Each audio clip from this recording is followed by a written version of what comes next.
बोलो श्री कृष्ण कन्हैया लाल की, सतगुरु महाराज की, श्री प्राणनाथ प्यारे की, महारानी बाईजुराज की, तीनों पुरी धाम की, समस्त सुंदर साथ की।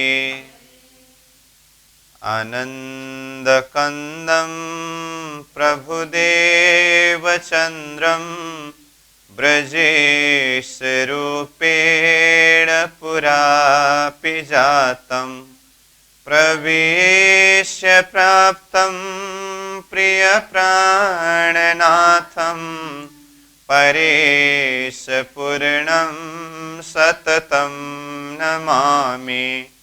ब्रह्म प्रिया जागरणाय जातः सर्वस्वपाता भवसिन्धुत्राता विज्ञानदाता निजधर्मधाता दिनैकबन्धो शरणं प्रपद्ये दिनैकबन्धो शरणं प्रपद्ये। बोलो श्री प्राणनाथ प्यारे की प्रणाम। उपस्थित संपूर्ण सुंदर साथ जी, साधक एवं साधिकाएं, विराट प्रशिक्षण शिविर सत्र का आज हम 77वां दिवस के इस पावन बैठक में उपस्थित हुए हैं।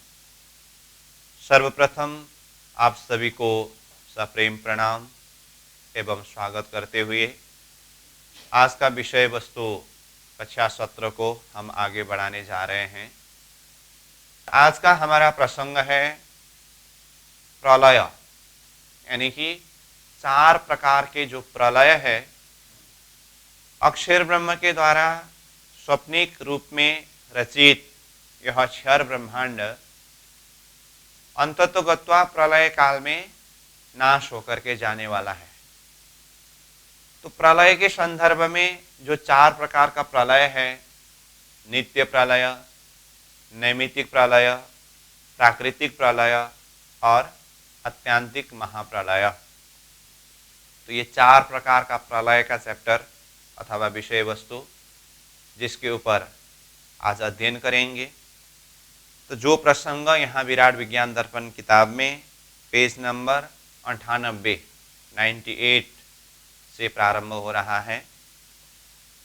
तो यहाँ प्रलय प्रसंग में पहले समय का हिसाब गणना बताया है। इसका कारण ये है कि 4 प्रकार का प्रलय है, तो चारों प्रलय का समय अवधि अलग अलग है। तो प्रलय प्रसंग के ऊपर खुलासा करने से पहले समय अवधि को भी देखना होता है। जैसे कि 4 प्रकार के प्रलय में नित्य प्रलय का प्रसंग, मृत्युलोक का वर्णन प्रसंग में भी शब्द आया था, जो यहाँ मृत्युलोक के समय के हिसाब से, मानव आयु के हिसाब से नित्य मतलब प्रत्येक दिन जीव का जन्म और मृत्यु, ये नित्य प्रलय में आता है। तो यहाँ पर भी समय की बात आई। मृत्युलोक में मानव समय के हिसाब से दिन और रात। दूसरा प्रलय नैमित्तिक प्रलय है। तो नैमित्तिक प्रलय के लिए स्वर्ग का वर्णन प्रसंग में ही आया था कि पाताल से लेकर के स्वर्गलोक पर्यंत 10 लोक का नाश नैमित्तिक प्रलय में होता है। तो इसके लिए समय अवधि क्या बताया? ब्रह्मा जी का 1 दिन का समय, यानी कि 12 घंटे का समय। तो ब्रह्मा जी का 1 दिन अथवा 12 घंटे का समय, ये मृत्युलोक के मानव आयु के हिसाब से वो समय को समझने के लिए किस तरह से समझें, तो उसके लिए भी समय का जरूरत है। फिर समग्र सृष्टि के आयु कितने हैं, उसके लिए भी समय की बारीकता को देखना होता है। और फिर प्राकृतिक प्रलय जो तीसरे प्रलय है, ये ब्रह्मा जी के 100 साल की उम्र में प्राकृतिक प्रलय होने की बात है। तो ब्रह्मा जी की 100 साल मतलब अभी तो ब्रह्मा जी 50 साल के पूरे होकर के 51 साल शुरू ही हुआ है। तो ये 100 साल के समय अवधि में प्राकृतिक प्रलय का प्रसंग है, और अत्यंतिक महाप्रलय जो है उसके लिए तो कोई समय का निर्धारण नहीं है, वो कभी भी हो सकते हैं। क्यों? अक्षर ब्रह्म का सपना का खेल है, और अक्षर ब्रह्म जब कभी भी जागृत में अपने असली अवस्था में आ सकते हैं तो तत्क्षण ये स्वप्निक संसार नाश हो जाता है। तो कहने का अर्थ, ये चारों प्रलय प्रसंग के लिए एक समय अवधि का जानकारी होना जरूरत है। इसीलिए यहाँ प्रलय प्रसंग में सर्वप्रथम समय तालिका के विषय में भी वर्णन किया है। तो जैसे देखिए, तो यहाँ जैसे मैंने कहा पेज नंबर 98 में 9वां तरंग करके कहा, और उसमें 4 प्रकार के प्रलय करके वहां पर स्टार मार्क दिया है, और नीचे उसमें श्लोक दिया है, उसको देखें। चतुर्युग सहस्राणि दीनम पैतामहम भवेत, पितामह सहस्राणि विष्णुस्य घटिका स्मृता, विष्णुर्द्वादश लक्षाणि कलार्धम रौद्रमुच्यते, रुद्र शार्बुद संख्यानाम ततो ब्रह्मक्षरम भवेत। तो ये श्लोक के माध्यम से समय की सूक्ष्मता, बारीकता, इसके ऊपर चिंतन कराया है। ठीक, इसका सीधा भावार्थ से हम देखें, उसके बाद फिर ये समय क्रम के हिसाब से जो प्रलय की बात है उसको भी देखेंगे। तो ये श्लोक का भावार्थ देखिए।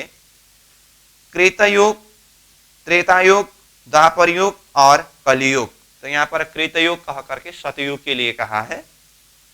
ये चारों युग सहस्त्र बार व्यतीत हो जाएं, सहस्त्र मतलब 1000 बार व्यतीत हो जाए, तब ब्रह्मा जी का एक दिन होता है। और ब्रह्मा जी के इस दिन की संख्या से जब चारों युग सहस्त्र बार व्यतीत हो जाते हैं, तब विष्णु जी का एक घटी का समय होता है। इस प्रकार विष्णु के दिन संख्या से 12 लाख वर्ष व्यतीत होंगे, तब रुद्र की आधी कला होती है। रुद्र की दिन संख्या से जब 10 करोड़ चतुर्युग व्यतीत होगी, तब अपर प्रणव ब्रह्म का एक निमेष होता है। तो अपर प्रणव कहा ना, मतलब अव्याकृत का स्थूल में जो प्रणव ब्रह्म है उसमें भी अपर प्रणव को लिया है। ब्रह्मा, विष्णु, रुद्र, शिवादि की उम्र काल उनकी अपनी अपनी गिनती से 100 साल है। अतः ततो ब्रह्मक्षरम भवेत, बेहद अव्याकृतस्थ अपर प्रणव के निमेष में रुद्र शार्बुद संख्यानाम 10 लाख रुद्र यानी कि शिव बदलते हैं। एक रुद्र के आयुष्य काल में 20 अरब 73 करोड़ 60 लाख विष्णु बदलते हैं। एक विष्णु के आयुष्य काल में 2 करोड़ 30 लाख 40 हजार ब्रह्मा बदलते हैं। एक ब्रह्मा के आयुष्य काल में 10 लाख 8 हजार इंद्र बदलते हैं।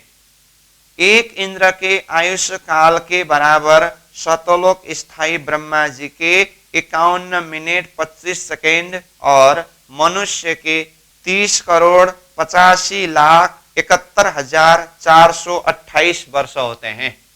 ये बहुत ही बारीकी हिसाब है, तो इसको यहाँ पर बिल्कुल सूक्ष्मता के साथ में हिसाब निकाल के रखा है। एक इंद्र के आयुष्य काल में 8,57,100 जन्म कलियुग के मनुष्य आयु की गिनती से व्यतीत होते हैं। तो इस तरह से ये समय की सूक्ष्मता, समय की बारीकता के ऊपर चर्चा किया। तो यहाँ अव्याकृत का स्थूल में जो प्रणव ब्रह्म में भी अपर प्रणव के निमेष भर के समय में सृष्टि की ऐसी अनंत समय के ऊपर चर्चा किया है। तो परमधाम प्रसंग को जब हम चिंतन करेंगे तो सोई घड़ी सोई पल कहना कोई आश्चर्य की बात नहीं है। तो ये सृष्टि का समय जितने भी व्यतीत हुआ हो, जागृत में परमधाम के समय के हिसाब से देखे तो सोई घड़ी सोई पल है ना, वही घड़ी वही पल है। ठीक है, तो इस तरह से ये समय की सूक्ष्मता को भी चिंतन करना होता है। तो ये हुआ ये श्लोक और इसका भावार्थ। अब हम ऊपर से देखेंगे, तो आइए पेज नंबर 98 में फिर ऊपर से 4 प्रकार के प्रलय करके।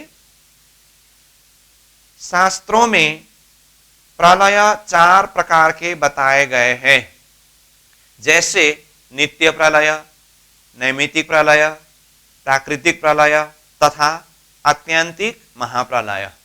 ये 4 प्रकार का प्रलय का नाम हुआ। ये 4 प्रकार के प्रलय काल के अधीन है। काल मतलब समय। यशर्थ सर्वप्रथम काल की गिनती बताते हैं। तो ये 4 प्रकार का प्रलय काल के अधीन में होने से पहले काल यानी कि समय का गणना होना जरूरत है। इसीलिए यहाँ पर काल यानी कि समय का एक हिसाब बताया है। तो सतयुग की आयुष यानी कि आयु 17,28,000 वर्ष की होती है। त्रेतायुग की आयु 12,96,000 वर्ष की होती है। द्वापर युग की आयु 8,64,000 वर्ष की होती है। कलयुग की आयुष 4,32,000 वर्ष की होती है। तो इस तरह से चारों युग का आयु यानी कि समय बताया। तो इसको याद करने के लिए अथवा समझने के लिए पहले हमने सहज सूत्र के विषय में बात किया है। ये 4 युग में से सबसे कम संख्या किसका है? कलयुग का है, 4,32,000 वर्ष। तो उसका 2 गुना द्वापर का आयु 8,64,000 वर्ष, कलयुग के आयु से 3 गुना त्रेता के आयु 12,96,000 वर्ष, कलयुग के आयु से 4 गुना सतयुग का आयु 17,28,000 वर्ष।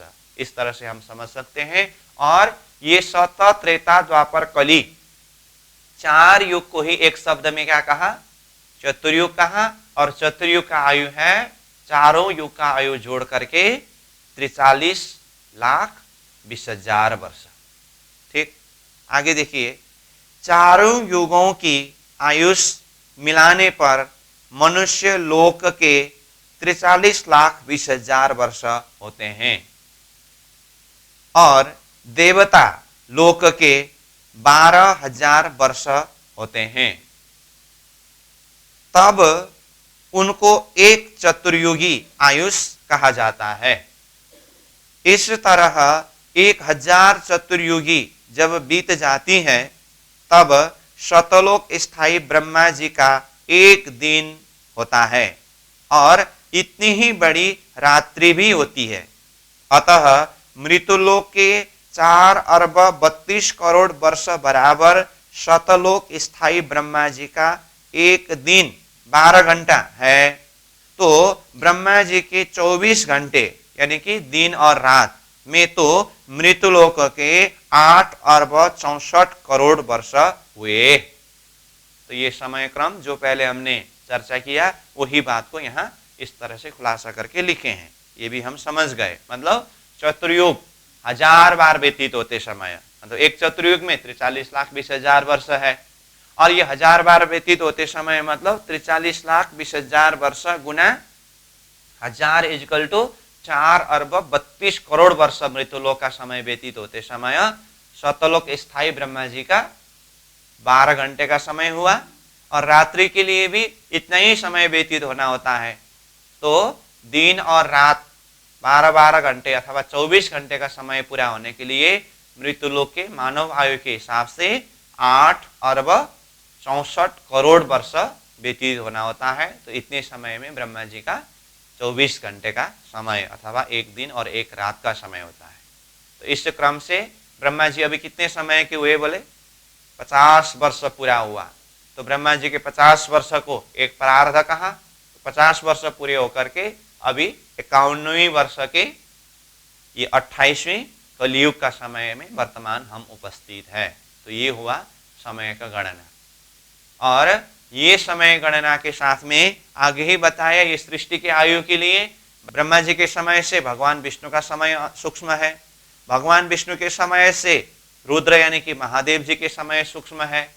और ये सृष्टि के आयु के विषय में बात करते समय सबके अपने अपने हिसाब से 100 साल का समय अवधि एक आयु के हिसाब से माना है। तो इस तरह से ये समय की बात हुई। ठीक, तो यहाँ ये समय प्रसंग क्यों आया था? तो पहले ही कहा प्रलय प्रसंग के लिए समय की गणना जरूरत होती है करके। तो ये समय गणना होने के पश्चात अब विषय शुरू हो रहा है प्रलय वाला प्रसंग। तो प्रलय में अब सबसे पहले नित्य प्रलय का नाम आया। तो 4 प्रकार का प्रलय तो हम जान चुके हैं, उसमें से पहला नित्य प्रलय। ठीक है, नित्य प्रलय मतलब ये 14 लोक ब्रह्मांड में मृत्युलोक, मृत्युलोक में मानव आयु के हिसाब से नित्य मतलब दैनिक प्रत्येक दिन, और प्रत्येक दिन में भी सूक्ष्मता के हिसाब से देखें तो हर घड़ी हर पल हर क्षण में यहाँ पर जीव का जन्म और मृत्यु निरंतर चलता जा रहा है। ठीक, तो इसको कहते हैं नित्य प्रलय। मृत्युलोक में दैनिक जीव का जन्म होना और मृत्यु होना, जो 84 के चक्र है ना ये, तो इसको नित्य प्रलय कहते हैं।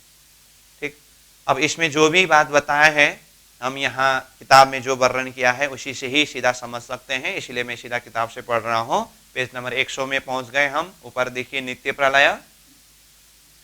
नित्य प्रलय के विषय में शास्त्रों का कहना है कि सृष्टिकर्ता ब्रह्मा जी से लेकर संसार में जितने भी प्राणी पदार्थ हैं उनकी बढ़ती ढलती एवं घटबढ़ स्थिति तथा उनमें परिवर्तन निरंतर चालू रहता है, उनमें जो नित्य क्षीणता होती रहती है उसी को नित्य प्रलय कहते हैं। अतः दूसरे प्रकार से देखा जाए तो विश्व में प्राणी पदार्थों का अर्थात 84 लाख योनि वाले प्राणियों का नित्य निरंतर जन्म मरण तथा नाश वृद्धि होना ही नित्य प्रलय है। तो इस तरह से नित्य प्रति जीव का जन्म होना, मृत्यु होना, नाश होना, वृद्धि होना, यही नित्य प्रलय है। ठीक, तो इस तरह से नित्य प्रलय के संदर्भ में कहा। तो अब इसके लिए अब नीचे वहां पर नित्य प्रलय शब्द प्रयोग करके स्टार मार्क के द्वारा नीचे श्लोक दिया है, तो उसको भी हम देखें। केचित दुद्रे रवो केचित रौद्रे शक्तो तथा परे अन्य कर्मरता जीवा भ्रमंती च मुहुर्मुहुः। अर्थात इस संसार में कितने मनुष्य अज्ञानवश शिवोपासना में तो कितने ही सूर्योपासना में मस्त है, कितने तो गौरी गणेश को ही पूर्ण ब्रह्म परमात्मा मानकर उनकी ही उपासना में तल्लीन है, अन्य कितने कर्मकांड को ही उत्तम मानकर उसी में निमग्न है। ऐसे अज्ञानजन्य हठग्रस्त जीव बारंबार जन्म मरण को प्राप्त करते ही रहते हैं। तो इस तरह से ये जीव जन्म मरण के चक्र में चलना, इसको नित्य प्रलय कहा। फिर दूसरा प्रमाण दिया, पुनरपि जननम पुनरपि मरणम पुनरपि जननी जठरे शयनम इह संसारे खलु दुस्तारे कृपया पारे पाहि मुरारे भज गोविंदम भज गोविंदम। इस तरह से बताया। तो इसका भावार्थ नीचे, यहाँ आवागमन के चक्कर में बार बार जन्मना और बार बार मरना तथा बार बार माताओं के गर्भ में निरंतर जठराग्नि सहन करनी पड़ेगी। ऐसे दुस्तर संसार के चक्कर से अक्षरातीत श्री कृष्ण की अपार कृपा प्राप्त किए बिना छुटकारा नहीं मिलेगा। इसी चक्कर को ही नित्य प्रलय कहा गया है। तो इस तरह से ये नित्य प्रलय की बात हुई। अब दूसरा प्रलय है नैमित्तिक प्रलय। तो नैमित्तिक प्रलय प्रसंग पेज नंबर 101 से शुरू हो रहा है। यहाँ ऊपर देखिए नैमित्तिक प्रलय करके। वैसे इस विषय में भी पहले से ही हम कुछ रूप में चर्चा करके आए हैं, फिर भी यहाँ स्पेशली अब प्रलय का प्रसंग चल रहा है। तो ये नैमित्तिक प्रलय, जैसे पहले यहाँ समय तालिका की बात हुई, तो ब्रह्मा जी के एक दिन का समय यानी कि 12 घंटे का समय, जो मृत्युलोक के हिसाब से देखें तो 4 अरब 32 करोड़ वर्ष का समय अवधि में ये नैमित्तिक प्रलय होता है। और नैमित्तिक प्रलय में पाताल से लेकर के स्वर्गलोक पर्यंत 10 लोक का नाश होता है। ये प्रसंग स्वर्गलोक का वर्णन प्रसंग में भी आया था। ठीक है, तो इसका मतलब स्वर्गलोक भी नैमित्तिक प्रलय में नाश होने वाला है। तो जो कर्म के बल पर जीव स्वर्ग के सुख भोगने के लिए जाते हैं ना, तो इसका अर्थ स्वर्गलोक स्वयं भी नाशवांत है। कर्म खत्म होने के बाद जीव को पुनः मृत्युलोक में आना पड़े ये तो है ही, परंतु जो स्वयं स्वर्गलोक भी प्रलय काल में नाश होकर के जाने वाला है। तो ये बात भी ये नैमित्तिक प्रलय के माध्यम से ही खुलासा किया है। तो जो विषय है हम सीधा यहां से अध्ययन करेंगे। तो देखिए, नैमित्तिक प्रलय, जब सतलोकस्थ ब्रह्मा जी का एक दिन पूरा होकर रात्रि शुरू होती है, तब इंद्र सहित शेष साई श्री नारायण जी त्रिलोक को समेटकर शयन कर लेते हैं, अर्थात तीनों लोक स्वर्ग मृत्यु पाताल नाश हो जाता है। तो यहाँ पर स्वर्ग मृत्यु पाताल करके तीनों लोक शब्द प्रयोग किया है ना, इसमें थोड़ा सा ये विचार करना होता है। त्रिलोक शब्द प्रयोग करते समय वैसे 14 लोक ब्रह्मांड को ही लेते हैं। अन्य प्रसंग से देखे तो पाताल कहने से पूरा 7 पाताल, और मृत्युलोक कहने से मृत्युलोक तो एक ही है, वो है ही, और स्वर्ग कहने से भूवरलोक स्वर्गलोक महरलोक जनलोक तपलोक सतलोक, यानी कि ये 6 लोक को ही एक शब्द में स्वर्ग कहते हैं। परंतु यहां प्रसंग में जो स्वर्ग शब्द प्रयोग किया है और जिसको जोड़ करके तीनों लोक शब्द प्रयोग किया है, इसमें स्वर्ग कहने से भूवरलोक और स्वर्गलोक 2 लोक को ही समझना होता है, क्योंकि महरलोक जनलोक तपलोक सतलोक जो है ना, ये लोक नैमित्तिक प्रलय काल में नाश नहीं होता है। इसलिए यहाँ तीनों लोक कहने से पाताल से लेकर के स्वर्गलोक पर्यंत 10 लोक इतने ही समझना होगा। तो इसको यहां कहा नाश हो जाता है कहा। इन तीनों लोकों के अंतर्गत पाताल से स्वर्ग तक 10 लोकों की संपूर्ण यावत प्राणी पदार्थों की समाप्ति हो जाती है। तो यहीं पर खुलासा करके कहा है कि ये तीनों लोक अंतर्गत पाताल से लेकर के स्वर्ग लोक पर्यंत 10 लोक करके स्पष्ट रूप में कहा ना, तो ये 10 लोक का यावत प्राणी पदार्थ समाप्त हो जाती है, यानी कि नाश हो जाती है, इस तरह से बताया।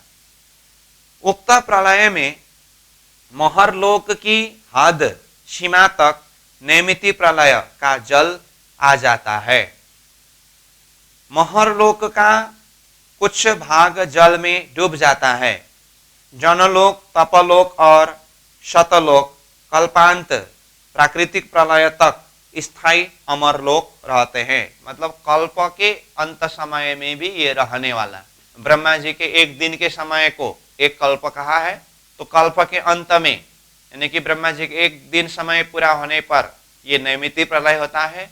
तो उस समय में भी ये ऊपर का लोक नाश न होने के कारण उसको कल्पांत स्थायी करके कहा अथवा अमर लोक कहा।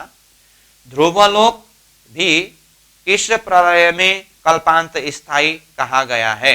तो ध्रुवलोक जो है ना, ये भी पहले 14 लोक का वर्णन प्रसंग में आया है, तो वो भी कल्पांत स्थायी, कल्प के अंत में ये ध्रुवलोक भी नाश नहीं होते हैं, वो भी स्थायी होते हैं, वह भी बच जाता है, इस तरह से कहा। तो ऊपर नैमित्तिक प्रलय करके वहां पर नीचे एक श्लोक दिया है, देखिए, ऐसा नैमित्तिक प्रोक्तः प्रलयो यत्र विश्वसृक् शेते नन्ताशनो विश्वात्म सात्कृत्य चात्मभू। इस तरह से देवी भागवत का प्रमाण बताया। इसका भावार्थ देखिए नीचे। नैमित्तिक प्रलय उसे कहा जाता है जिसमें तीनों लोक स्वर्ग मृत्यु पाताल 10 लोक नष्ट हो जाते हैं। उस वक्त पाताल से स्वर्ग तक 10 लोक जल में डूब जाते हैं। दसों लोकों की आत्माओं को अपने अंदर लेकर अनंतासन सहस्त्र शीर्ष पुरुषः शेष साई भगवान शयन कर जाते हैं। इसी को नैमित्तिक प्रलय कहा है। तो इस तरह से नैमित्तिक प्रलय संदर्भ की बात भी हुई। ठीक, अब इसके बाद तीसरी प्रलय है प्राकृतिक प्रलय। तो प्राकृतिक प्रलय मतलब समय अवधि कितना बताया? ब्रह्मा जी का 100 वर्ष का समय। इसका मतलब अभी 50 वर्ष का समय पूरा हुआ, तो इस हिसाब से देखें तो और आधा समय बाकी है प्राकृतिक प्रलय आने के लिए।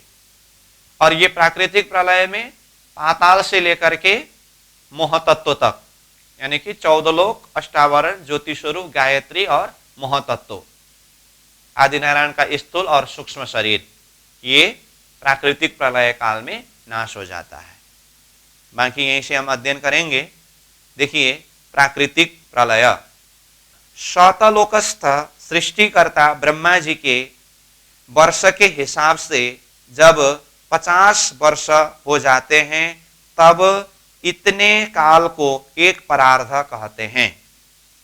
इस तरह 2 परार्ध समय बीत जाने पर ब्रह्मा जी की 100 वर्ष की आयुष पूरी हो जाती है।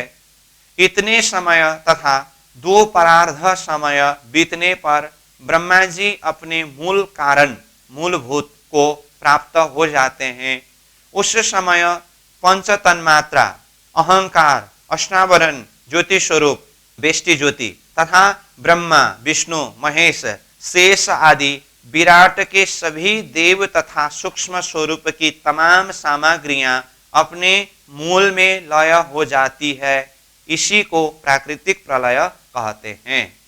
तो यहाँ प्राकृतिक प्रलय शब्द जो आया, वहां पर भी स्टार मार्क करके नीचे एक श्लोक दिया है। प्रलय प्राकृतो ज्ञेयस्तत्रा दृष्टा वसुंधरा जलप्लुतानि विश्वानि ब्रह्मा विष्णु शिवादय। इस तरह से बताया। इसका भावार्थ देखिए। प्राकृतिक प्रलय में जिस समय 14 लोक, अष्टावरण, वेष्टि ज्योति स्वरूप, गायत्री देवी तथा स्थूल सूक्ष्म पाद के यावत प्राणी पदार्थ जलामय होकर जल में डूब जाते हैं, उस वक्त ब्रह्मा, विष्णु, शिवादि देव भी अपने अपने मूलभूत में समा जाते हैं। इस तरह स्थूल सूक्ष्म पादों के यावत प्राणी पदार्थों का आदि नारायण क्षर पुरुष के कारण में लय हो जाना, समा जाना ही प्राकृतिक प्रलय कहलाता है। तो इस तरह से ये स्थूल सूक्ष्म जगत जो है वो कारण, यानी कि इच्छा शक्ति में जाकर के समा जाना, इसको प्राकृतिक प्रलय कहा जाता है करके इस तरह से ये भाव को भी यहाँ पर बताया। तो इस तरह ये तीसरा प्रलय, प्राकृतिक प्रलय वाला प्रसंग भी पूरा हुआ। ठीक, अब चौथा प्रलय अथवा अंतिम प्रलय, जिसके लिए कहा है आत्यंतिक महाप्रलय। तो ये आत्यंतिक महाप्रलय के संदर्भ में वैसे यहाँ पर किताब में ही वर्णन किया है, फिर भी सार रूप में 1-2 पॉइंट बता देता हूं। आत्यंतिक महाप्रलय मतलब ये संपूर्ण सृष्टि ही नाश हो जाना। संपूर्ण सृष्टि मतलब पाताल से लेकर के महाशून्य समष्टि तक, मतलब हद की भूमि, क्षर ब्रह्मांड सब नाश हो जाना, इसको आत्यंतिक महाप्रलय कहा। और इसके लिए कोई समय निश्चित नहीं है, क्योंकि ये कभी भी हो सकते हैं। जैसे मैंने पहले ही कहा, सोया हुआ व्यक्ति जिस किसी भी समय में अपनी जागृत अवस्था में आ सकते हैं, और जिस समय में जागृत अवस्था में आए तो उसी समय में वो सपना सारा मिट जाता है। ठीक, तो ये आत्यंतिक महाप्रलय के लिए उस अर्थ में इसका समय निर्धारण नहीं है। और ये आत्यंतिक महाप्रलय समय में जैसे कहा पाताल से लेकर के महाशून्य समष्टि तक, स्थूल सूक्ष्म कारण महाकारण सहित वो महाशून्य समष्टि सब ही नाश हो जाता है। उसी को श्रीमद् भागवत गीता में क्षर सर्वाणि भूतानि करके क्षर ब्रह्मांड अथवा क्षर पुरुष सब नाश हो जाता है करके इस अर्थ में कहा। तो यहाँ पर आत्यंतिक महाप्रलय प्रसंग को 2 प्रकार से वर्णन किया है। एक व्यष्टि दृष्टिकोण पर, एक समष्टि दृष्टिकोण पर, मतलब एक व्यष्टि प्रलय और दूसरा समष्टि प्रलय करके। तो इसमें समष्टि प्रलय कहने से संपूर्ण सृष्टि नाश होने का प्रसंग है, परंतु ये संपूर्ण सृष्टि तो अपने समय में नाश होगा, वो अपनी जगह में है, परंतु यहां मुख्य रूप में व्यष्टि प्रलय को लिया है। व्यष्टि प्रलय अर्थ, व्यष्टि मतलब स्वयं आत्मा अपनी साधना के द्वारा जागृत होकर के ये संसार के प्रति कुछ लगाव न रहना, इस अर्थ में आत्मा जागृति अर्थ में व्यष्टि प्रलय को लिया है। ठीक है, जैसे ये प्रलय शब्द को कुरान के भाषा से अगर देखें तो क्यामत कहते हैं। तो क्यामत का अर्थ भी साधारण दृष्टिकोण से देखें तो क्यामत का अर्थ प्रलय है अथवा नाश होना है, परंतु उसका असली अर्थ में देखें तो क्यामत का अर्थ आत्मा जागृत होना। तो आत्मा जागृत होना मतलब आत्मा स्वयं अपने आप को परमात्मा के सच्चिदानंद स्वरूप आत्मा रूप में पहचान करके अपने संबंधी परमात्मा को जान करके समझ करके परमात्मा के साथ में संबंध लगने के बाद ये संसार अपने आप छूट जाता है। जैसे महामती प्राणनाथ जी अपनी वाणी में चौपाई में क्या कहते हैं, देखा सातों सागर देखा सातों लोक, पातल सातों देखिया, जाग्या पीछे सब फोक। ये चौपाई के हिसाब से देखें तो देखा सातों सागर, विराट प्रसंग में जब ये 14 लोक ब्रह्मांड का वर्णन हुआ तो मृत्यु लोक में 7 सागर का वर्णन हुआ।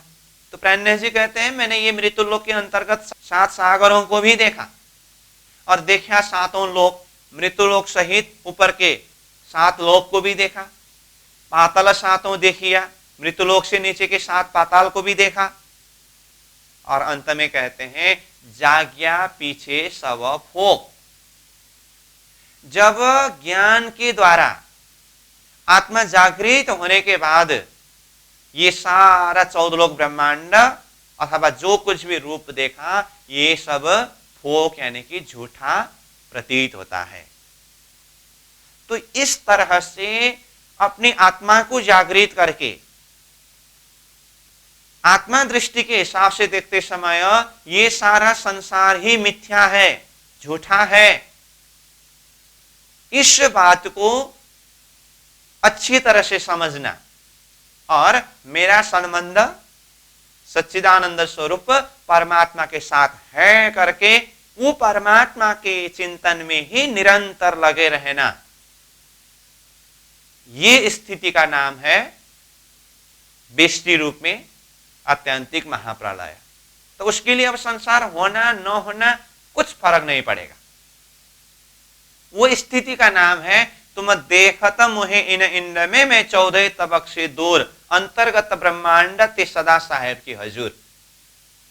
वो आत्मा जागृति उस दर्जा में पहुंचे हैं, वो देखने के लिए सामने वाला ये शरीर संसार में देखते हैं, परंतु वो स्वयं अपने अंतर चिंतन के हिसाब से देखते समय वो शरीर संसार में नहीं रहते हैं।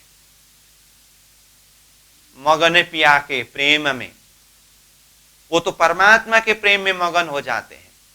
इस तरह से शरीर में होते हुए भी तारतम्य ज्ञान के माध्यम से आत्मा जागृत हो करके ये संसार प्रति की कुछ लगाव न रहना।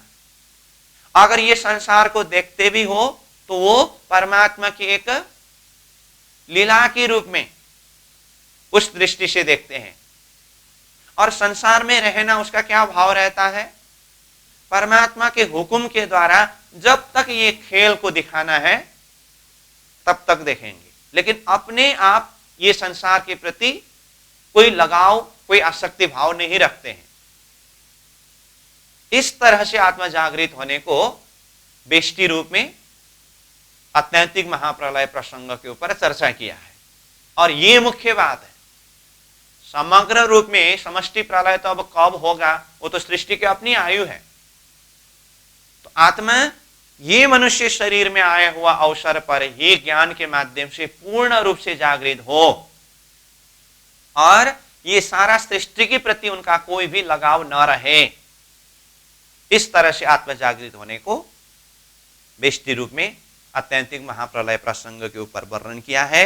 ये मूल बात है और बाकी जो भी विषय है यहाँ जो वर्णन किया है उस हिसाब से हम अध्ययन करेंगे तो ये सारी बात खुलासा होगी। इसीलिए हम सीधा किताब से अध्ययन करेंगे। तो हम पहुंचे पेज नंबर 104 में। ऊपर देखिए आत्यंतिक महाप्रलय। शास्त्रों में आत्यंतिक महाप्रलय के संबंध में ऐसा लिखा है कि आत्मज्ञान द्वारा जिसका मोहात्मक बंधन छूट जाता है और उसे परमात्मा के अखंड स्वरूप का अनुभव होने लगता है तब उसका आवागमन मिट जाता है। जन जन का आत्मा ज्ञान बोध मोहात्मक बंधन छूटना तथा परमात्मा के स्वरूप का अनुभव करने लगना ही आवागमन मिटना है और सदा सर्वदा के लिए अखंड पद की प्राप्ति कर लेना ही आत्यंतिक महाप्रलय है। तो समझ में आई बात। तो आत्यंतिक महाप्रलय मतलब यह किस अर्थ में जोड़ दे करके कहा, ज्ञान के माध्यम से आत्मा जागृत होकर के मोहात्मक बंधन से छूट करके परमात्मा के चिंतन में निरंतर लगे रहना ही ये आत्यंतिक महाप्रलय है। इस अर्थ में बताया है। अब आगे इस तरह यह बेष्टि प्रलय की बात हुई। तो ये जो वर्णन किया ये बेष्टि प्रलय की बात है। तो आत्मा जागृत होना और बेष्टि मतलब दूसरा एक समष्टि भी है। समष्टि जो संपूर्ण सृष्टि अपने समय में नाश होना वो समष्टि प्रलय है। तो मुख्य रूप में यहाँ पर बेष्टि प्रलय को लिया है।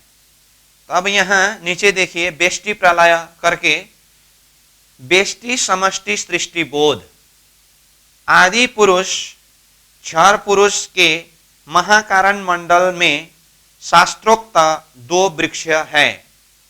एक वृक्ष ऊर्ध्व मूल वाला तो दूसरा अधो मूल वाला है।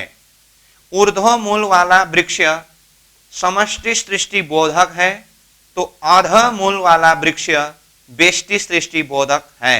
अतः करके ये भाषा यहाँ पर प्रस्तुत किया।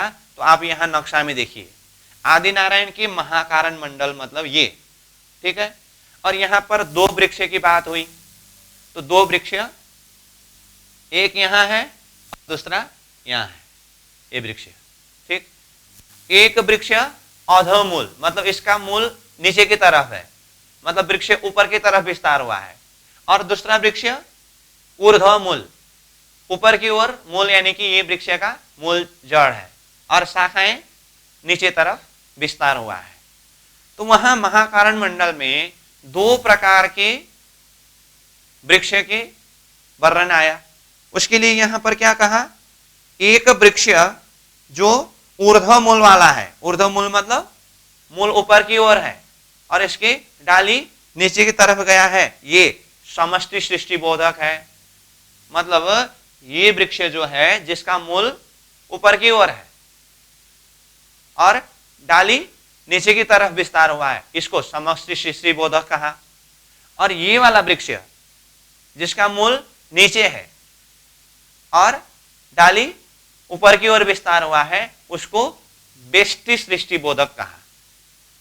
और जो वर्णन यहां पर आएगा फिर भी मैं सार रूप में बता दूं तो ये बेष्टि सृष्टि बोधक जो वृक्ष है ना, आपको वहां से तो शायद दिखाई नहीं देगा, लेकिन अपने स्वाध्याय में बारीकी से इस नक्शा को देखिए तो ये वृक्ष में दो पंखी दिखाया है।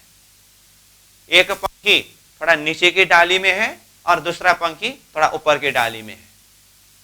और वो दो पंखी में से जो नीचे की डाली में जो पंखी है वो उस पेड़ में लगा हुआ फल को चोंच मार रहा है, मतलब फल का रस आस्वादन कर रहा है। और दूसरा पंखी जो थोड़ा सा ऊपर की डाली में बैठा हुआ है वो फल को बस देखते ही रहते हैं, छूते भी नहीं, उसमें चोंच भी नहीं मारते हैं, फल का आस्वादन भी नहीं करते। तो इसका आशय क्या बताया है, इसका आशय ये सृष्टि रूपी वृक्ष यानी कि ये जीवन को ही एक वृक्ष रूप में माना है अथवा सृष्टि को ही एक वृक्ष रूप में माना है, तो इसके अंदर की दो पंक्ति है, एक मन और एक जीव। तो नीचे बैठा हुआ जो पंखी जो फल का रस आस्वादन कर रहा है, मन, इसका अर्थ क्या हुआ? मन जो है ये संसार के विषय का भोग करता है, फल आस्वादन करना मतलब। और ऊपर बैठा हुआ जो दूसरा पंखी बस वो देखते ही रहते हैं, फल को स्पर्श नहीं करते, सोच नहीं मारते। मतलब वो जीव जो है वो दृष्टा भाव से ही देखते रहते हैं, वो साक्षी भाव से देखते हैं, वो संसार के विषयों का भोग नहीं करते। और यहां पर ये मन और जीव शब्द जो प्रयोग किया है, इसको दूसरे भाव से देखें तो जीव और शूरता के भाव से भी देख सकते हैं। इस भाव से देखें तो नीचे वाला पंखी जो है, जो फल का आस्वादन कर रहे हैं, ये जीव मतलब स्वप्निक जगत के जीव है ना, ये रहा। और ऊपर की डाली में जो दूसरा पंखी है जो खाली देखते रहते हैं, ये शूरता, यानी कि जो परम धाम से आई हुई शूरता है ना, वो खेल को एक दृष्टा भाव से देखते ही रहते हैं, वो संसार के विषय का भोग नहीं करते हैं। इस तरह से ये दो पंखी के भाव से मन और जीव तथा जीव और शूरता के संबंध के विषय को बताया है। वो शूरता अथवा परमधाम से आई हुई आत्मा जो सिर्फ एक दृष्टा भाव से, एक साक्षी भाव से खेल को देखते ही है, क्योंकि ये खेल ब्रह्म सृष्टियों को दिखाने के लिए रचा गया है, भोगने के लिए नहीं है ना। इसलिए खेल को सिर्फ एक दृष्टा भाव से देखने के संदर्भ में प्राणनाथ जी ने वाणी के अंदर काफी प्रसंग वर्णन किया है। पार में बैठ के देखे प्रपंच, पार परमधाम में मूल मिलावा में ही बैठ करके एक दृष्टा भाव से ये प्रपंच जन्य खेल को देख रहे हैं। और जो जीव है अथवा जो मन है वो ये खेल का भोग करने वाला है। तो इस तरह से ये बेष्टि रूप सृष्टि संबंधी जो एक अधो नीचे की ओर मूल और ऊपर की ओर विस्तार वृक्ष में दो पंखी का प्रसंग वर्णन करके भी ये आत्मा की जो जागृति के संदर्भ अथवा बेष्टि प्रलय के विषय को समझाया है। ठीक है, तो ये विषय यहीं पर बताया, जो नक्शा में दोनों वृक्ष के रूप को भी देखा। तो इसके आधार पर अब यहाँ पर बेष्टि सृष्टि विषय करके एक श्लोक दिया है, जो वही वृक्ष में जो तो दो पंखी और वो एक पंखी विषय का भोग करना, दूसरे पंखी दृष्टा भाव से देखते रहना, उस विषय को यहाँ बताया है। तो देखिए श्लोक को, द्वा सुपर्णा शयुजा सखाया समानम वृक्षम परिशस्वजाते तयोरन्य पिपलम स्वाद्वत्य नश्नन्यो अभिचाकसिति। इस तरह से बताया। तो इसका भावार्थ देखिए, एक ही शरीर रूपी पिपल के वृक्ष का आश्रय लेकर इस वृक्ष पर दो पंखी मन और जीवात्मा रहते हैं। तो ये मन और जीवात्मा, जैसे पहले मन और जीवात्मा भी बताया, और इसी को जीव सृष्टि और ब्रह्म सृष्टि के दृष्टिकोण से देखें तो संसार के जीव और शूरता हिसाब से देखेंगे तो मन की जगह में जीव और यहाँ जीवात्मा की जगह में शूरता शब्द प्रयोग करके भी तारतम्य दृष्टि से चिंतन कर सकते हैं। तो यहाँ जो है उस हिसाब से देखें तो दो पंखी मन और जीवात्मा रहते हैं। ये दोनों परस्पर सखा भाव रखते हैं। इन दोनों पंखियों में से एक तो मन इस वृक्ष के सुख दुख रूपी कर्म के फल का मदमस्त रूप से आस्वादन करते रहता है, और दूसरा पंखी जीवात्मा जब तक स्वयं जागृत नहीं हो जाता तब तक कर्म रूपी फल को न भोगता है न खाता है, केवल दृष्टा रूप में देखते ही रहता है। तो इस तरह से दो पंखी की बात बताए। ठीक, अब दूसरा श्लोक यहां बताया है, एकाय नोषो द्विफलस त्रिमूलस चतुरसह पंचविध षडात्मा सप्तत्वगष्ट बिटपो नवाक्षो दशस्दी द्विखगो ह्यादि वृक्ष। अब इसका भावार्थ में ये पूरा एक वृक्ष का विस्तार रूप वर्णन किया है। तो भावार्थ देखिए, यह संसार क्या है? एक सनातन वृक्ष है। इस वृक्ष का आश्रय है एकमात्र प्रकृति। इसके मतलब ये वृक्ष के प्रकृति इजकल टू घर, अज्ञान रूपी निद्रा, पांचवी शर समष्टि, बेष्टि रूप में पंचभौतिक शरीर। तो समष्टि रूप में देखेंगे तो पंचमी शर समष्टि, जिस अज्ञानमय मोहजल के अंदर आदिनारायण की उत्पत्ति हुए तो उसी को अयन करके कहा ना नारायण का, वो हुआ। और बेष्टि रूप में देखेंगे तो अपना ही जो शरीर है ये प्रकृति है। 2 नंबर में ये वृक्ष में फल है, तो फल क्या है? सुख और दुख। 3 नंबर में जड़, ये वृक्ष का जड़ जो है ना 3 गुण, सतगुण, रजगुण, तमगुण। 4 नंबर में रस, फल का रस होता है ना, तो वो रस है धर्म, अर्थ, काम, मोक्ष। और हमारे 4 पदार्थ मतलब वृथा का निगमोरे पामी पदार्थ 4 उत्तम मानक खंड भरतनो श्रेष्ठ पुरी शेरदार में जो 4 पदार्थ है ना तारतम संबंधी, मनुष्य जीवन, भारत खंड, कलयुग और सदगुरु का तारतम ज्ञान, ये 4 पदार्थ जो रस है। 5 नंबर में प्रकार से जाना जाता है, मतलब 5 ज्ञानेंद्रियों से। स्वभाव है पैदा होना, रहना, बढ़ना, बदलना, घटना और नष्ट होना। और 7 नंबर में धातुएं छाल है, रस, रुधिर, मांस, मेद, अस्थि, मज्जा, शुक्र आदि। शाखाएं हैं, वृक्ष में शाखा होते हैं ना, तो शाखा क्या है? 5 भूत, आकाश, वायु, अग्नि, जल, पृथ्वी, मन, बुद्धि, अहंकार, ये सब शाखाएं हैं। द्वार है, अब वृक्ष में द्वार भी है, तो क्या क्या है? 2 आंख, 2 नासिका, मुख, 2 कान, मूत्रद्वार, मलद्वार। और पत्ते क्या है? ये वृक्ष का पत्ते है पान, अपान, व्यान, उदान, समान, नाग, कूर्म, त्रिकल, देवदत्त, धनंजय, मतलब 10 प्राणवायु ये वृक्ष का पत्ते हैं। इस वृक्ष में 2 पंखी है, जीव और मन।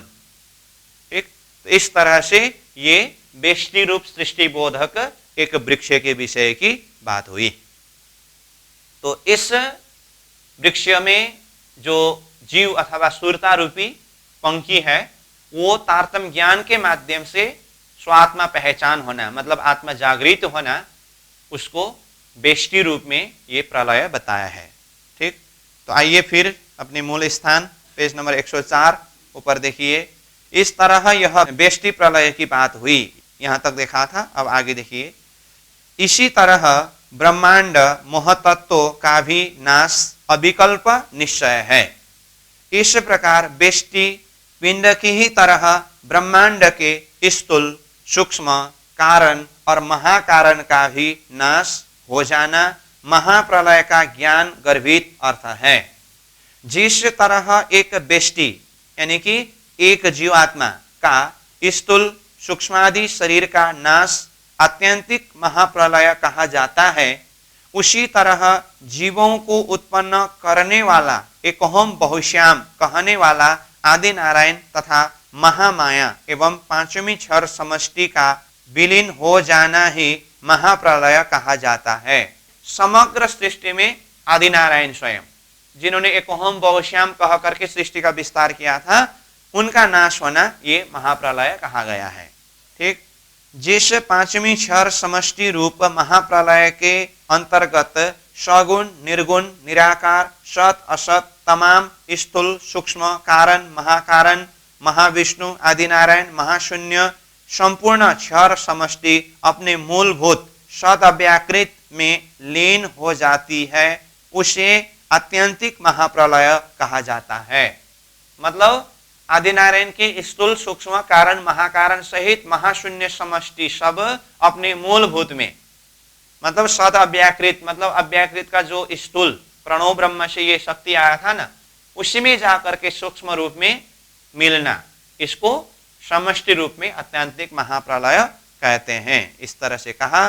तो इधर फिर इसमें समष्टि शब्द आया, तो उसको ये समष्टि सृष्टि बोधक प्रसंग नीचे बताया है। तो पेज नंबर 107 के ऊपर देखिए, समष्टि सृष्टि विषय करके जो यहाँ महाकारण मंडल में ये ऊपर की ओर जड़ और नीचे की तरफ डालियां वाला जो वृक्ष के विषय में बताया है ना, समष्टि सृष्टि बोधक वृक्ष करके, तो उस संदर्भ में यहाँ पर बताया है, ऊर्ध्व मूल मध शाखम अश्वत्थम प्राउरव्ययम छंदांशी यस्य पर्णानि यस्तम वेद स वेदवित्। इसका भावार्थ, इस अविनाशी संसार रूपी पीपल के वृक्ष की मूल जड़ अर्थात सृष्टिकर्ता कारण रूपी कुटस्थ अक्षर ब्रह्म तो ऊपर की ओर है। स्वप्न के स्वरूप क्षर पुरुष हिरण्यमय गर्भ इस वृक्ष की मूल शाखा है, जिन्होंने एकोहम बहुश्याम वचनों के द्वारा इस सृष्टि का विस्तार किया। जहाँ शतलोक स्थायी त्रिदेवा ब्रह्मा विष्णु और शिव इस वृक्ष की प्रशाखाएं हैं। ये 84 लाख योनियां इस सनातन वृक्ष के पत्ते हैं। इस तरह जो इस वृक्ष के आदि अंत को तत्वतः जानता है, वही वेद के तात्पर्य को जानने वाला वेद वेता पुरुष है। इस तरह से ये समष्टि सृष्टि बोधक जो वृक्ष उल्टा वृक्ष है, इस प्रसंगों को भी पिताजी के प्रमाण के आधार पर खुलासा किया। इसी तरह से महामती प्राणनाथ जी के चौपाई के द्वारा भी समझाया। तो देखिए, बैराट का फेर उलटा मूल है आकाश, डारे पसरी पातालों यों कहे वेद प्रकाश। 14 लोक इस ब्रह्मांड की उत्पत्ति गति उल्टी है। इस संसार रूपी वृक्ष का मूल स्थान यानी जड़ तो ऊपर की ओर कुटस्थ अक्षर पुरुष ब्रह्म में है, तथा डालियां त्रिदेवादि और पत्ते 84 लाख योनियां का फैलाव नीचे पाताल की ओर है। वेदों ने इस बात की स्पष्ट उद्घोषणा की है। अब तीसरे नंबर में फिर चौपाई के द्वारा बताया है, तबक 14 देखे वेदों निराकार लो वचन, उन्मान आगे कह के फेर पड़े माहे शून्य। अर्थ, वेदों ने 14 लोकों तक ही नहीं बल्कि उससे आगे निराकार तक अपने ज्ञान का प्रसार किया। परम तत्व की कल्पना एवं अनुमान के बल पर उन्होंने यह कहा कि परब्रह्म तो इससे भी परे हैं, आगे हैं, किंतु वह निगम है, मेरा गम वहां तक नहीं पहुंच पाता। ऐसी सूचना देकर पुनः लौटकर शून्य और निराकार के वर्णन में खो गए। वेदों का अनुकरण करने वालों ने यही सोचकर संतोष कर लिया कि वेद तथा ब्रह्मा की ही जहां दाल नहीं गली तो हमारी दाल क्यों पकेगी, जो मिला सोई ब्रह्म हुआ। तो इस तरह से वेद स्वयं को भी वो परब्रह्म परमात्मा की प्राप्ति नहीं हुई। तब वेद ने तो परमात्मा को नहीं जान सका, तो वेद अध्ययन करने वाले को कैसे परमात्मा प्राप्ति होगी। तो इन्होंने जो मिला उसी को ही ब्रह्म कह करके अब निराकार को ही ब्रह्म माना, तो इस तरह से उसी में ही उलझ गए। तो ये बात भी बताया। ठीक है, अब आगे जाकर के फिर ये पेज नंबर 109 में देखिए, ऊपर अत्यंतिक महाप्रलय कहा जाता है करके वहां महाप्रलय शब्द आया है, उसमें एक स्टार मार्क है और उसके द्वारा ये महाप्रलय काल में सब कुछ नाश होने के विषय की बात नीचे प्रमाण दिया है। तो श्लोक देखिए, नारायणस्य शंभुश्च संहृत्य सुगुणान् बहुन् महाविष्णु विलीनाश्च ते सर्वे क्षुद्र विष्णव महाविष्णु प्रकृत्यां च सा चैवं परमात्मनि।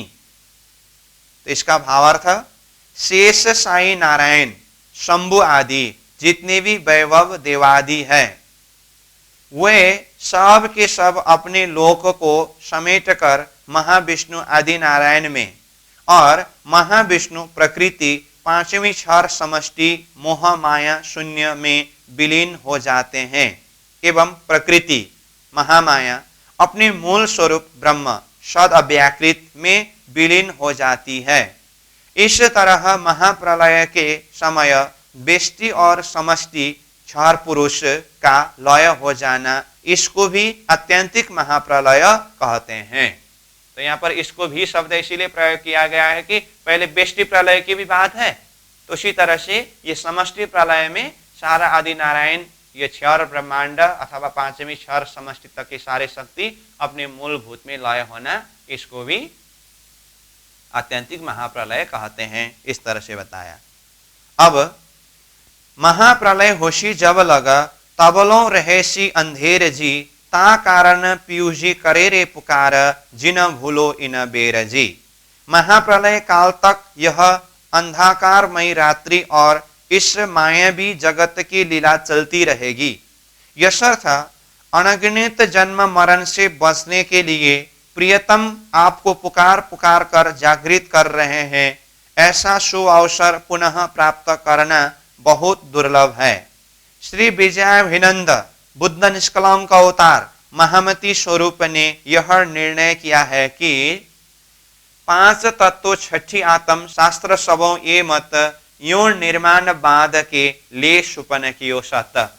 तो भावार्थ देखिए, यह शरीर 5 तत्व से निर्मित है। जिस तरह से पिंड शरीर का निर्माण हुआ है, उसी प्रकार ब्रह्मांड भी हिरण्यमय गर्भ नारायणी सृष्टि 5 तत्व त्रिगुणात्मक स्वप्नवत निर्मित है। इसमें कोई विकल्प नहीं है। अतः इस पिंड ब्रह्मांड में छठी सत्ता जो संचालक सत्ता है, उसे आत्मा माना गया है। सर्व वेद शास्त्रों का यही मत है। इस प्रकार इस स्वप्नवत संसार पिंड ब्रह्मांड को जो साकार निराकार रूप प्रदान किया गया है, उसे मानव ने सत्य मान लिया है। मानो यह कभी नष्ट ही नहीं होगा। तो इस तरह से ये झूठा को ही सत्य मान करके बैठे। इस तरह से कहा, अतः जो स्वप्नवत है वह तो कालग्रस्त है तथा यहाँ तक महाप्रलयाधीन है, नाशवंत है। इसके आगे न जानने पर स्वप्नवत नाशवंत कहते हुए भी मानव ने स्वप्न को ही सत मान लिया है। अब यहां से आगे नहीं जान सका और ये स्वप्नवत है करके कहते हुए भी इसी को ही सत मान करके बैठे। तो इस तरह से कहा। और अंतिम में यहाँ 5 तत्वों का पंचीकरण पंचमहाभूत करके ये प्रसंग भी यहाँ पर रख दिया है। जैसे 5 तत्व तो आकाश वायु अग्नि जल पृथ्वी हुआ, और उसके द्वारा ये पंचभूत जो विस्तार है, जिसे 25 प्रकृति भी कहते हैं, उसका विस्तार किस तरह से हुआ। तो आकाश के द्वारा काम क्रोध लोभ मोह भय, वायु के द्वारा चलन वलन धावन प्रसारण आकुचन, और अग्नि के द्वारा क्षुधा तृष्णा आलस्य निद्रा कांति, जल के द्वारा ब्रिय लोहों लार मूत्र प्रस्वेद, और पृथ्वी के द्वारा अस्थि मांस त्वचा रोम नाड़ी। तो 25 प्रकृति संसार विस्तार है और ये सारा अंतत्वगत्वा नाशवंत है। तो इस तरह जो भी विस्तार हुआ सृष्टि के अंदर क्या क्या है, वो सारे सृष्टि के एक एक लोक लोक का प्रसंग वर्णन करके देखा। और अंतत्वगत्वा ये सारा सृष्टि नाशवंत है। तो ये प्रलय के प्रसंग के द्वारा जो स्वप्निक रूप में उत्पत्ति सृष्टि नाश होने के विषय की बात भी हुई। तो इस तरह से 4 ब्रह्मांड वाला प्रसंग पूरा हुआ। ठीक। अब अगले बैठक में जो अखंड अविनाशी जागृत का एरिया है, अक्षर ब्रह्म के विभूति स्वरूप अव्याकृत के द्वारा फिर जागृत मंडल के ऊपर हम चिंतन करेंगे। तो आज का समय पूरा हुआ, यहीं पर विश्राम देंगे। पूर्णमदः पूर्णमिदं पूर्णात् पूर्णमुदच्यते पूर्णस्य पूर्णमादाय पूर्णमेवावशिष्यते। प्रणाम।